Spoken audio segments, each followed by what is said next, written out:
Welcome back to Outside Views, and bro, we need to talk. And today I have to talk about something that genuinely makes my blood boil. It's a crisis, not a challenge.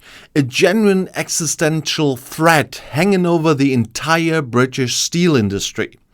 The news is bad, and honestly, the response from those in power is an utter disgrace.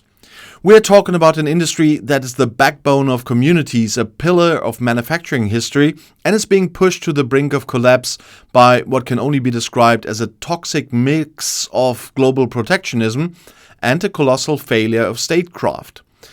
The numbers speak for themselves, and they are terrifying. The European Union has announced plans to absolutely hammer UK steel imports with a 50% tariff. Let that sink in. 50%. They are also slashing the tariff-free import volumes by nearly half. That's a massive 47% reduction. And why is that so devastating? Because somewhere between 78% and 80% of all UK steel exports, the vast majority of the industry's overseas sales, go straight to the EU. And this isn't a bump in the road. This is a catastrophic wall being built right in front of the UK's biggest customer. And this new EU tariff level matches the punishing 50% tariffs already imposed by the US, a country that promised the UK a preferential trade deal, but instead left its deal facing a 25% tariff. It's like getting punched in the gut by one friend and then having your oldest, biggest friend kick you while you're down. Although, down by your own fault. We must not forget that one. The industry is rightly calling this the biggest crisis the UK steel industry has ever faced. And I believe them, because when you cut off access to 80% of your market, you're not talking about a slowdown, you're talking about obliteration.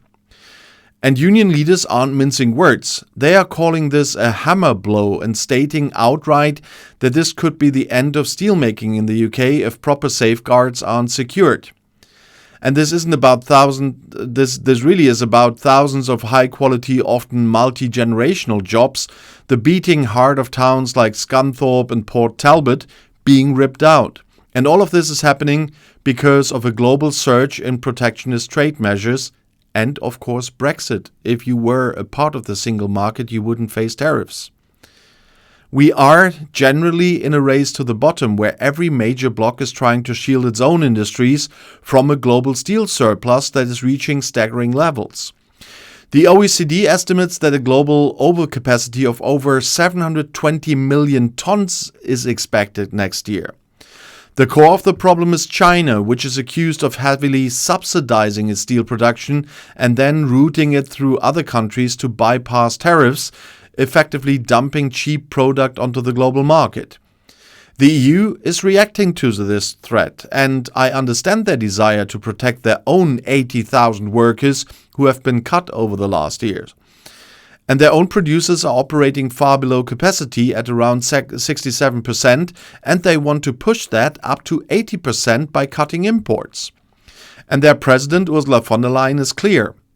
Global overcapacity is damaging our industry. We need to act now. But in their move to protect themselves, they are demonstrating a callous indifference to their former major trading partner, the UK. Well, one could say the EU's decision is a cold, calculated move of self-interest, but for the UK, who's no longer part of the EU, it's a direct consequence of isolation. And let's be frank, the UK is an easy, low-cost target in this global trade war. They are now outside the bloc without the shield of the European Commission, and the resulting trade isolation is leaving them exposed.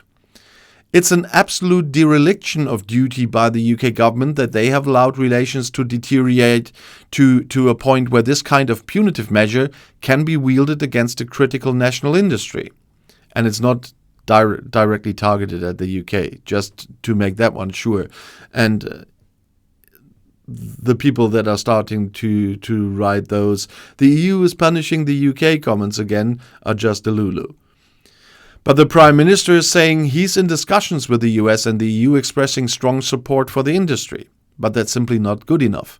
Discussions and strong support are empty words when your major export market is about to be effectively closed off. The time for discussions was a long time ago, before the crisis reached this critical and terrifying precipice. And one industry director made it perfectly clear: if the government cannot convince the EU that we are their friend, not their enemy, and then carve out a reasonable quota for UK exports into the EU, then we will see job losses in our sector. And he continues, and this is the vital part: we will never be the same steel sector in the UK ever again if we cannot trade with our biggest trading partner. Never be the same. And that is the definition of an existential threat. And the irony is not lost on me. The UK now finds itself having to beg for preferential treatment from the very bloc it chose to leave.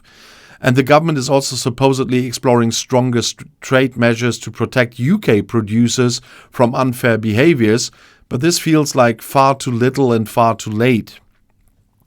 The UK is now facing a double whammy.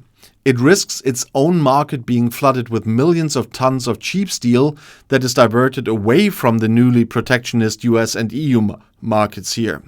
So the UK government must urgently put in place its own robust trade defense measures to prevent this tidal wave of cheap imports from becoming terminal for many of our remaining steel companies, as UK Steel has warned.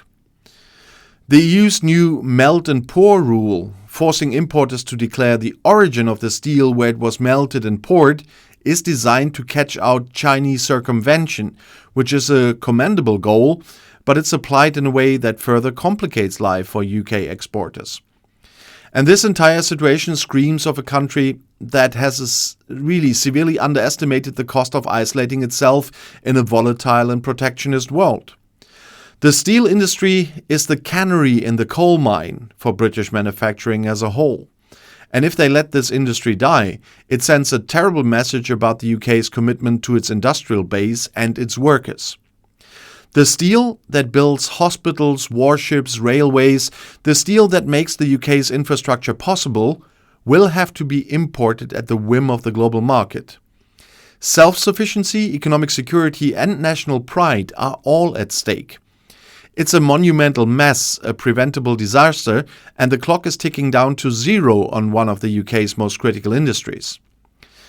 And I think the only possible path forward is immediate, intense, and humble negotiation to secure a country-specific quota with the EU, and simultaneously for the UK to implement its own aggressive domestic safeguards to prevent it from becoming the dumping ground for the world's steel surplus. Anything less is an act of economic self-harm. And this is a tragedy unfolding in real time, and we should all be paying attention to the silence and the empty promises coming from the top. The future of British steel is currently being decided in Brussels and Washington and not in London. And this is a failure of sovereignty and leadership we cannot ignore. So thanks for joining me again on Outside Views, and I'm really looking forward to your comments on this one. And of course, we will talk about the negotiations between the United Kingdom and the EU on this one. And if you want to see another video right now, the next one is right here in the end screen. I'll see you there. I'll be back.